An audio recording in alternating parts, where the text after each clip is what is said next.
நான் பார்த்த முதல் தேவதை நீதான். இறுதி வரை பார்க்க நினைக்கும் தேவதையும் நீதான். உன் உதட்டோர சிரிப்புடன் பிரகாசமா வாழ்நாள் முழுவதும் பட்டாம்பூச்சி போல் கைகோர்த்து திரியணும். உன் அனுமதியின்றி உன்னோட அழக ரசிக்கணும். உன் நிழலை தீண்டி பேருவகை அடையணும். என்னை காதலிப்பாயா என்று காகிதம் கொண்டு தீட்டிடும் முதல் உரை. பிடிக்குதோ பிடிக்கலையோ விதவிதமாக வர்ணித்து எழுதும் சுவாரஸ்யமே தனி.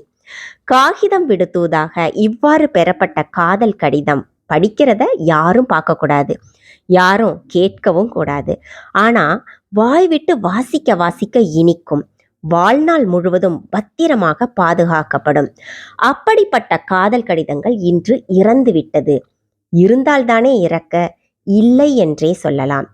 டெக்னாலஜி வருகையால குறுஞ்செய்திகள், ஸ்டேட்டஸ் காதல் இவையெல்லாம் பார்க்கும்போது கல்லில் பூவை சிற்பமாக செதுக்கலாம், ஆனால் வாசத்தை உணர வைக்க முடியுமா என்ற கேள்வியுடன் பாவேந்தர் பாரதிதாசன் எழுதிய காதலியின் கடிதம் இன்றைய காதல் ரசனையாக பிரசின்போ சேனலில் உங்களுக்காக. என் அன்பே, இங்குள்ளோர் எல்லோரும் சேமமாக இருக்கின்றார்கள். என் தோழியர் சேமம், வேலைக்காரர் சேமம். இதுவுமன்றி உன் தயவால் எனக்காக உள்வீட்டு களஞ்சிய நெல் மிகவும் உண்டே. உயர் அணிகள், ஆடை வகை ஒவ்வொன்றில் 10 விதம் உண்டு. மற்றும் கண்ணலை போல் பழவகை, பதார்த்த வகை, பக்ஷணங்கள் மிகவும் உண்டு. கடிமலர் பூஞ்சோலையுண்டு. மான் சேமம், மயில் சேமம், பசுக்கள் சேமம்.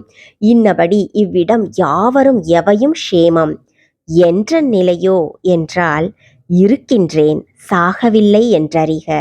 இங்கனம் உன் எட்டிக்காயே. இதற்கு காதலன் என்ன பதில் எழுதியிருப்பான்? நாளை மீண்டும் காதல் பேசலாம். பிரியங்களுடன் பிரசன்னா.